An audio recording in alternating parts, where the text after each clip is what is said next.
SpO2 95% आहे. बाकी BSL वगैरे 83. सध्याची परिस्थिती जी आहे ती स्थिर आहे.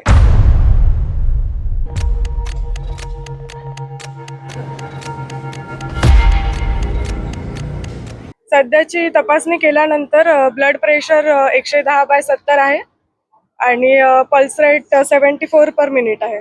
त्याच्यानंतर SpO2 95% आहे. बाकी BSL वगैरे 83. सध्याची परिस्थिती जी आहे ती स्थिर आहे. थ्रोट इन्फेक्शन झाल्याचं कळतंय काही? थ्रोट इन्फेक्शन त्यांना विचारल्यास ते बोलले की सध्या तर काही वाटत नाही म्हणून.